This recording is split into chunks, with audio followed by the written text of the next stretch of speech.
Shakur Capital, open carry. And this is open carry in regards to PA. PA is an open carry state. That means you could open carry without a license, except for in Philadelphia and in Pittsburgh. They have an exception where you need to have a license to carry firearms to open carry in those two cities, or to conceal carry.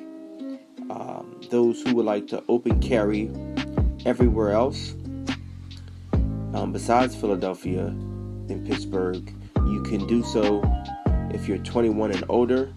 You can open carry a handgun or a rifle, and you're good to go. If you're 18, you can only open carry a rifle, and that's based on the state law. That exception that requires Philadelphia and Pittsburgh to have a license to carry firearms is also based on the state law. So the state law is what governs all the cities inside the state. So the state law says it's legal to open carry everywhere in the state except for Philadelphia and Pittsburgh. In Philadelphia and Pittsburgh, you need a license to carry firearms to open carry or conceal carry.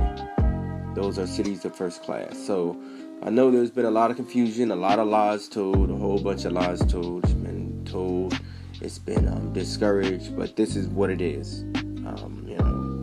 I found out about this about 2016, and tons of lies been told to me about it not being legal, this, that, and the third. But if you go look it up and read the law, you'll see that it's legal and it's not that confusing at all. So I'll leave a link to that, and I just wanted to let you guys and girls know. Open carrying is open carrying a weapon visually can be visually seen, whether in a holster, in a belt, or slung. Please know that open carrying does not include in a car. If you open carry a gun, so you were walking outside and you open carry and you go into a car and sit down, that's called concealed carrying under PA law. So you will get in trouble for doing that if you don't have a concealed carry license. So please remember that you cannot open carry in a car in PA. There's no such thing. The PA law states that because it's in a vehicle, it will be considered concealed in an individual personal vehicle, or if you're in another vehicle with someone else or in the back seat, it will be considered concealed, so it's not open carrying anymore. So if you do it on public transportation, it is, but not in a car, a van, something like that. So you look that up, you double check it, but in a personal car or in a car with someone else, it will not be considered open carrying.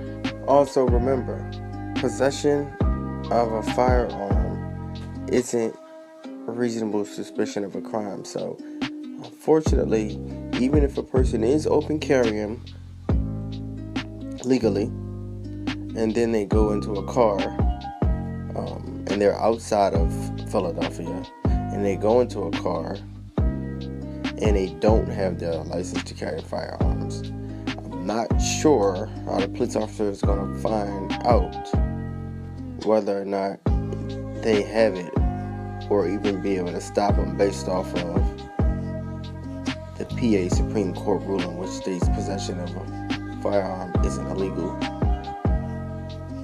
Not isn't illegal, I'm sorry, but isn't suspicion of a crime. So, for them to have you stopped or to check you, they're going to need you to do something before that.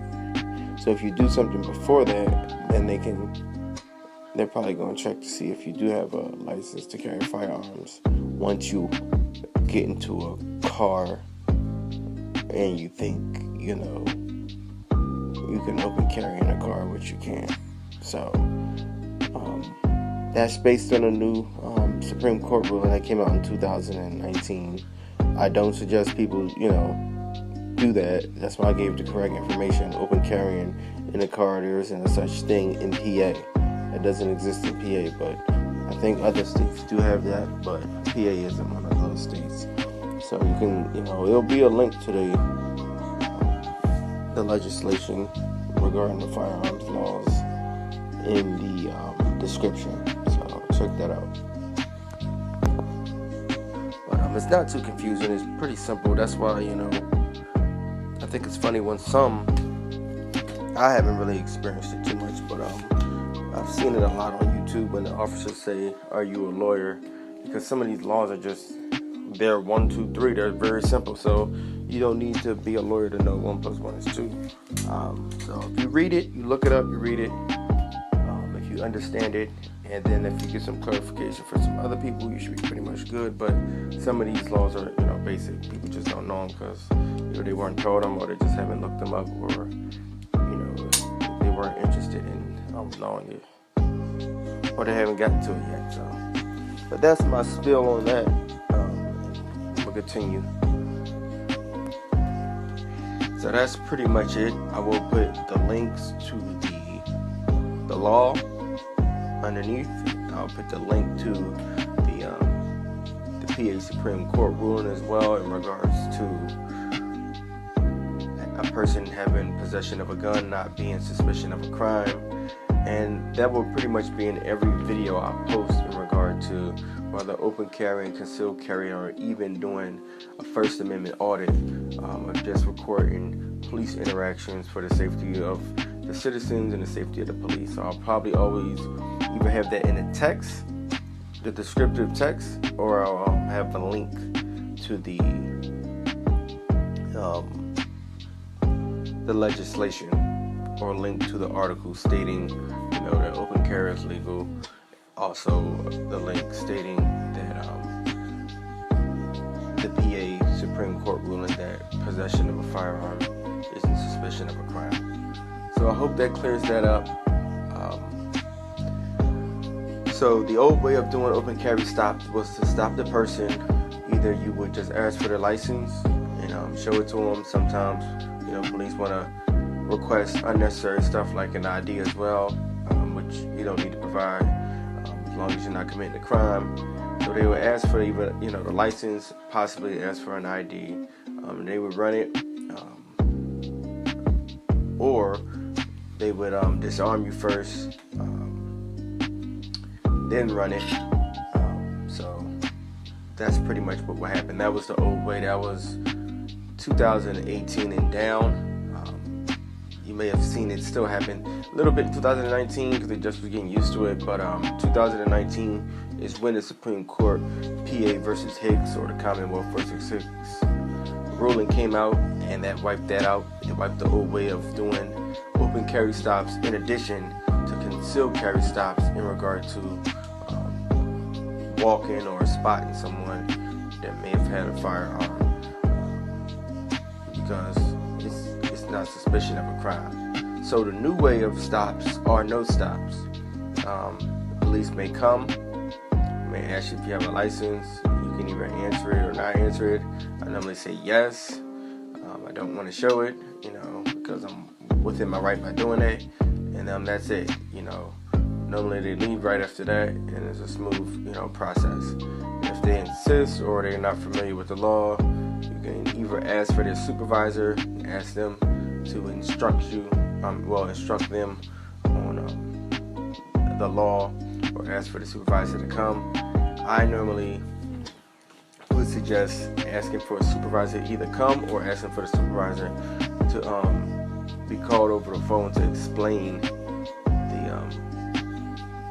the law to them, the officer who's mistaken on it. But that's my little spill on that, and just wanted to give you some understanding and some positive information.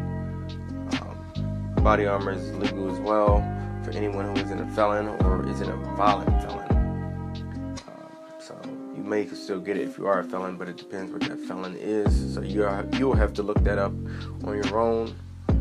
But this information I'm giving just to educate and try to help save lives and make people aware. I know a lot of people have been lied to about open carrying being illegal in Philadelphia. It was never illegal. You just needed to have a license to do so. Same thing goes for Pittsburgh, because those are cities of first class, which means they have more than 1 million people in those cities. I may do some research to try to figure out why those two cities were chosen, or how did they come up with that caveat. But we got other stuff to do. I'm doing a lot of paperwork, a lot of open records requests, to try to make things safer for the city, and even for the officers as well. They'll have to do less stops based on their education and their knowledge of the law. It doesn't mean it's all a plus, but there is a positive side to it as well. And the citizens will just have to be more informed on reporting different things. And we have to do, our best to do de-escalation and community policing, and just, we have to be educated on certain things so we know how to inform either others or law enforcement what's going on, if that's what you're going to be doing if you think something is going on. So that's it for this little voiceover. See you next time. Also, upcoming videos. I have a video of me leaving federal court, open carrying and meeting the police commissioner. I have a video of me open carrying while doing an audit, coming from my brother's house from walking a dog, with 2 undercover police officers that pulled someone over. So I have another video of me recording the police at a stop when I was coming home from my brother's house, my oldest brother's house, at 12:30 at night. While I was open carrying as well. I had 2 guns, my Glock, my extended mag, and just recorded for the citizen safety and officer safety. It took me a little bit out my way, but I see lights. I just try to make sure things are going the way they're supposed to, and they normally are. So those videos are coming. I think I might release my first ever open carry First Amendment audit, which was at night. I just saw some lights, just trying to help out and be transparent. And also, by me doing this and showing these videos, it does get, you will be able to see that, a whole bunch of, good encounters. These are, not bad encounters, no issues, So, hopefully people can continue to see that, and it continues to stay that way. Really, there's no reason it shouldn't be. But the paperwork that I'm doing is very key, and I think it's going to help get some big things done and make things better in regard to safety. So I'm out.